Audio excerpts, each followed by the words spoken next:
अगर तुम्हारा अभी तक बोर्ड का कोई भी सब्जेक्ट का पेपर खराब गया है, चाहे मैथ्स गया हो चाहे साइंस गया हो, तो बेटा हिंदी एक लौता ऐसा सब्जेक्ट है, अगर तुमने 1.5 दिन लग के पढ़ लिया, मैं तुम्हें इस बात को लिख के दे सकती हूँ पेपर पे कि तुम्हारे किसी सब्जेक्ट में अगर 80 मार्क्स आ रहे होंगे ना, और हिंदी में तुम 95, 97, 98 मार्क्स ले आए, तो तुम्हारा बोर्ड का स्कोर ओवरऑल परसेंटेज 90% से ऊपर या 95% से ऊपर ला सकता है, अगर तुमने सिर्फ और सिर्फ हिंदी में अच्छा परफॉर्म किया। पर हिंदी में बेवकूफी बच्चे कुछ ऐसी करते हैं जो उनको बिल्कुल नहीं करनी, उनको पता ही नहीं है, पूरे साल पढ़ते नहीं है। इसीलिए मैं आपको पेपर प्रेजेंटेशन टिप्स बताऊंगी और साथ साथ में और भी चीजें बताती चलूंगी कि कैसे लिखना है, क्या करना है, क्या पढ़ना है, क्या नहीं पढ़ना। तो ध्यान से बेटा एक एक बात को सुनो। सबसे पहले शुरू करते हैं आपका रचनात्मक लेखन। ये मेरा पर्सनली हिंदी में सबसे फेवरेट सेक्शन है, क्योंकि मुझे लगता है कि पूरे चांसेस है आपको ग्रामर का कोई क्वेश्चन, व्याकरण का कोई सवाल आए या ना आए। ऐसा हो सकता है कि आता भी हो ना आता हो, लिटरेचर में भी ऐसा हो सकता है आपके पाठ्य पुस्तक से कि कोई सवाल आपको आता है या नहीं आता। लेकिन बेटा रचनात्मक लेखक इकलौती ऐसी चीज है कि जिसमें ना आने जैसा कोई सिचुएशन होता ही नहीं है। अगर आपको फॉर्मेट आता है तो टॉपिक कुछ भी पूछा हो, आप अपने आप से बना करके हिंदी में पूरा का पूरा रचनात्मक लेखन अटेम्प्ट करके 20 नंबर ले सकते हैं। अब पूरे 20 मार्क्स अगर आपको लेने हैं तो 2-3 चीजों का ध्यान रखना पड़ेगा, वही आपको बता रही हूं। तो ये रही आपकी टॉपर्स आंसर शीट। सबसे पहले जो आपका अनुच्छेद लेखन आता है, बच्चा उसमें ही मिस्टेक करता है। तुमने कितने बार बोला है, टीचर्स कहते हैं अनुच्छेद लेखन को पैराग्राफ में आपको लिखना है। बेटा ये सामने तुम्हारे टॉपर्स की आंसर शीट है जो सीबीएसई ने खुद से अपलोड करी है। अब तुम देखो इस बच्चे ने कहां पर अनुच्छेद लेखन में पॉइंटर्स बनाए हैं। बेटा अनुच्छेद का मतलब होता है पैराग्राफ, तो पैराग्राफ को आप अलग अलग टुकड़ों में नहीं बांटते, एक कंप्लीट पैराग्राफ की मैं बात कर रही हूं। तो पूरा पैराग्राफ में लिखना है, बीच में आपको कोई लाइन नहीं छोड़नी, बिल्कुल इस तरीके से। स्टार्टिंग में आपको उसका इंट्रोडक्शन लिखना है, जो भी इंट्रोडक्शन होगा, और लास्ट में कंक्लूडिंग लाइन। और आपको अनुच्छेद लेखन में कुछ बिंदु दिए रहते हैं, कुछ पॉइंट्स दिए रहते हैं, 1 2 3 पॉइंट्स दिए रहेंगे, उसी के हिसाब से आपको डिटेल करना है। अपने हिसाब से अपने मन मर्जी से कुछ भी नहीं लिखना, इन्हीं पॉइंट्स को फोकस करते हुए केवल एक पैराग्राफ में अनुच्छेद लेखन लिखना है। आपको बेटा पूरे मार्क्स मिलेंगे।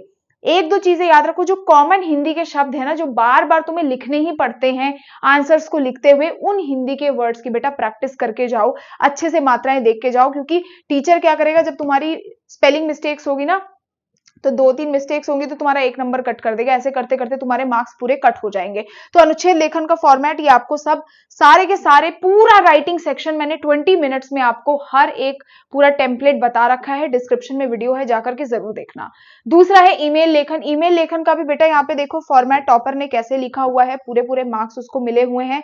कहाँ कहाँ पे आपको लाइन लीव करनी है ये भी ज्यादा इंपॉर्टेंट है। देखो टीचर ने यहाँ पे टिक किया हुआ है कहाँ कहाँ पे लाइन लीव करनी है, कैसे आपको इसको इंट्रोड्यूस करना है, संबोधित कैसे करना है, और आखिरी में कैसे खत्म करना है। तो ये सारा फॉर्मेट का खेल है। एक चीज याद रखना है, ईमेल राइटिंग में कुछ भी हो जाए, आपको बॉक्स के अंदर ईमेल राइटिंग लिखनी है, तभी आपको मार्क्स मिलेंगे, क्योंकि उसके नंबर हैं।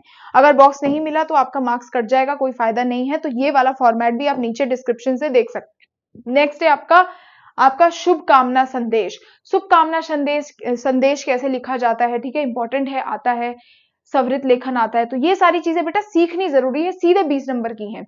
ये आपने टॉपिक्स देखे किस तरीके से लिखना है, लाइन देखो कहाँ कहाँ पे लीव करी हुई है, बॉक्स के अंदर पूरा इसे कंबाइन करके लिखा हुआ है ताकि मार्क्स उसके बिल्कुल भी नहीं कटे। तो ये मैंने साइड में आपके लिए लिख दिया है। नेक्स्ट आ जाओ आपके लिटरेचर सेक्शन में। लिटरेचर सेक्शन यानी जो पाठ्य पुस्तक से आपके सवाल बनेंगे, उसमें बेटा सीधी सी बात यह है कि आपको वोकैबुलरी पे काम करके जाना है। सिर्फ और सिर्फ आपके चैप्टर पता होने से कुछ नहीं होता। आपके हिंदी के शब्द जो आप प्रयोग कर रहे हैं आंसर में, उसकी जो लैंग्वेज है वो अच्छी होनी चाहिए। जैसे मैं टॉपर्स के आंसर शीट में बताती हूँ तो इसने क्या क्या लिखा है, प्रसंगों के माध्यम से ज्ञात मतलब जान पड़ता है या जाना जा रहा है, ठीक है, हमें पता चलता है। प्रमाण मतलब क्या है, ये प्रूफ देता है, तो उसके लिए प्रमाण लिखा है उसने। वो ये भी तो लिखता है ये साबित करता है, बट वो क्या लिख रहा है, ये प्रमाण देता है। समीप मतलब पास में, तो ऐसे नहीं बोला कि आजकल के बच्चे पर्यावरण के पास नहीं रहते हैं ज्यादा, उसने लिखा है आजकल के बच्चे पर्यावरण के समीप नहीं है। समीप मतलब उससे क्लोज नहीं है। तो ये वोकैबुलरी देख रहे हो आप, यहाँ पे देखो सामान्य, लिख तो ये भी सकता था बिल्कुल साधारण सा सरल सा, पर उसने सामान्य जैसे शब्द लिखे। तो ये वोकैबुलरी बेटा बहुत ज्यादा इंपॉर्टेंट है। और ये जब आप चैप्टर पढ़ते हैं ना, तो उसी में आपको उसी चैप्टर को पढ़ते हुए, पाठ को पढ़ते हुए ही आपको कुछ कुछ अच्छे शब्द दिखेंगे, वो आप पढ़ लो और उनको लिख के प्रैक्टिस कर लो। और यही वर्ड्स आपको लिख करके अंडरलाइन करके आने हैं, और टीचर आपको ऐसे ही शब्द लिखने के नंबर देता है। अगर आपको शॉर्ट क्वेश्चन आंसर दिया हुआ है तो 30 से 40 वर्ड का आपको 4 से 5 लाइन लिखनी है, उससे ज्यादा नहीं। जो बच्चा बेवकूफी करके हिंदी में ज्यादा लिखने की कोशिश करेगा, ना तुम्हें नंबर मिलेंगे ना तुम्हारा पेपर खत्म होगा। तो मेन है कि 4 to 5 लाइंस में लिखो। अगर 4 नंबर का क्वेश्चन है, 6 नंबर का क्वेश्चन है, तो आपको 7 से 8 लाइन लिखनी है। देखो बड़ा क्वेश्चन होगा तो आप क्या कर सकते हो, 6 से 8 लाइन लिख सकते हो। यहाँ पे जैसे मैंने लिखा है 7 to 8 लाइंस। अंडरलाइन करो कीवर्ड्स को। वोकैबुलरी पे आपको स्पेशल फोकस करना है, नॉर्मल वोकैबुलरी के कोई नंबर नहीं है। आप यही एक्सपेक्ट करके चलो कि 3 नंबर का क्वेश्चन है तो मैम आपको ज्यादा से ज्यादा 1.5 नंबर या 2 नंबर दे देंगी। लेकिन अगर आपकी भाषा शुद्धता वो बहुत अच्छी है तो आपको बेटा पूरे के पूरे मार्क्स यहाँ पे मिल रहे हैं। जितने भी चैप्टर हैं तुम्हारे, उन चैप्टर के नेम को अच्छे से लिख के प्रैक्टिस करके जाना। माता का आंचल कैसे लिखा जाता है, ये सब आपको पूरा लिख के जाना है, ताकि जब आप चैप्टर का नेम लिख रहे हैं तो उसमें कोई मिस्टेक्स आपकी नहीं होनी चाहिए, नंबर कटेंगे आपके। नेक्स्ट आ जाओ। ग्रामर सेक्शन में क्या है, कुछ नहीं, नॉर्मल आपको क्वेश्चन नंबर लिखना है और आंसर्स लिखते चले जाना है। क्वेश्चन नंबर लिखना है, आंसर लिखते चले जाना है। देखो सिंपल, जितना पूछा है उतना ही लिखना है। 1 नंबर का क्योंकि होगा तो डिटेल लिखने की जरूरत नहीं है, आपसे नॉर्मल क्वेश्चन पूछा जाएगा। जैसे यहाँ पे पूछ दिया कि बताओ भाई सज्जनों क्या है, संज्ञा, जातिवाचक, बहुवचन, पुल्लिंग।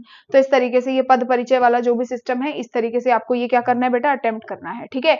नेक्स्ट अब एक चीज बहुत जरूरी है कि जो भी आपका अपठित बोध है वो आपका आने वाला है 14 नंबर का, व्याकरण 16 नंबर की आएगी, पाठ्य पुस्तक 30 नंबर की और रचनात्मक लेखन 20 नंबर का।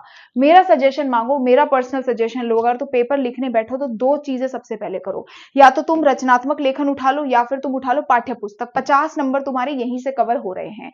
पाठ्य पुस्तक अगर तुम सॉल्व करते हो तो और अच्छी बात है, नहीं तो रचनात्मक लेखन करो अटेम्प्ट। क्यों? क्योंकि रचनात्मक लेखन में बेटा सब आपको खुद से लिखना है, खुद से सोचना है और उसका फॉर्मेट आप घर से रट के जाएंगे, तो कोई मिस्टेक्स के चांसेस होंगे ही नहीं। तो अब रचनात्मक लेखन करके 20 नंबर आपने अपने फिक्स कर लिए। फिर आप पाठ्य पुस्तक उठा सकते हो जब आपकी थोड़ी स्पीड बन जाएगी। लास्ट में जो करना है आपको वो आप करना है अपठित बोध। अपठित बोध कभी भी आप स्टार्टिंग में नहीं करेंगे, क्योंकि बेटा एक तो 14 नंबर का है, मानती हूं नंबर ज्यादा हैं, लेकिन आप ऐसे समझो कि बच्चे 1 से 1.5 घंटा अगर अपठित बोध में बर्बाद कर देंगे तो उनके पास पूरा पेपर सॉल्व करने के टाइम नहीं मिलेगा। और 14 नंबर से बेटा तुम पास तो होने वाले हो नहीं, ठीक है, याद रखो। तो इसीलिए व्याकरण और अपठित बोध लास्ट में करेंगे, जिसमें से भी अपठित बोध सबसे लास्ट में करो, व्याकरण उससे पहले कर देना।